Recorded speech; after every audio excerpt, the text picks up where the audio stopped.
I don't know where I was, you may not either. January 19, 2006. I know this, we were not here.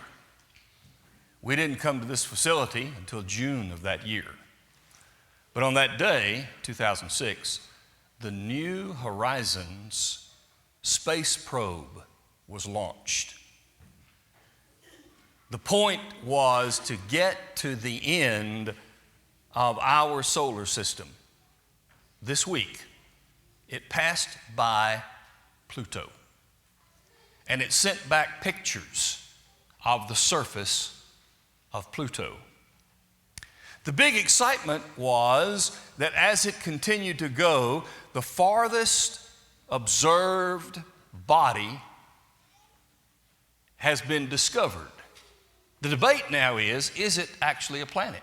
Apparently, as I was listening to someone talk about it, when they first found it, it had 2 moons. And in the intervening years, it now has 6 moons that they have found. I said all of that to say this. A lady was on the radio talking about it, talk show, and she was plumb giddy about it, excited about all the stuff that's happening with this New Horizons probe. And then she made this observation.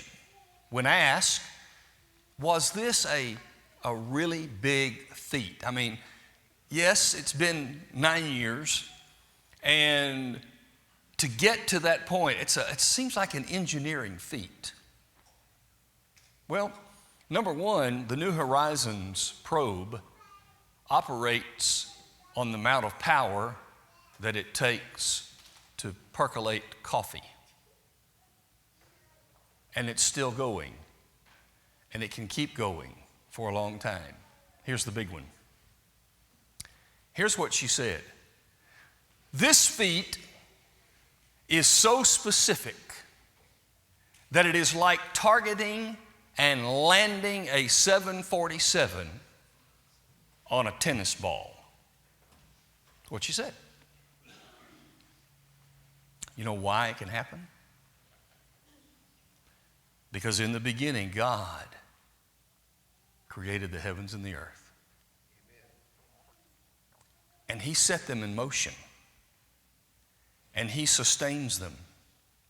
And in Colossians 1, Jesus still upholds them by the word of His power. And we know it's going to work. And we know it will happen.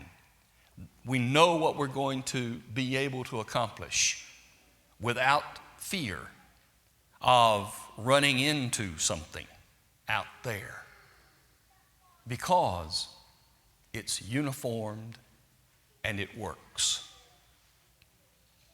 I wonder, will anybody in the science community come out and say, the created universe, in its uniformity and its brilliance, has made it possible for us to do what we've done?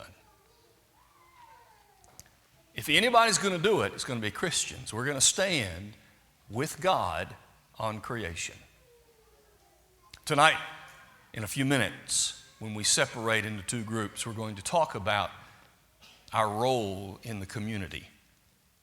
Our role, as we will see, is to be a light. And part of the light that we have to shed on this world is to let them understand that no, that probe didn't get there because evolution created something that we have to go see. The process of evolution could not have done the spontaneous generation that scientists want to say caused the spreading out of all of these planets. Could not have done what has been done because God's creative power made it happen.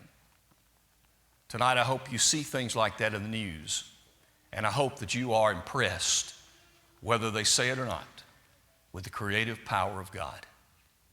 Tonight, before we dismiss into 2 groups, let us give the opportunity for anyone who needs to get right with the Lord, the creator of heaven and earth, to help you with your life in whatever way you need as we stand and sing together.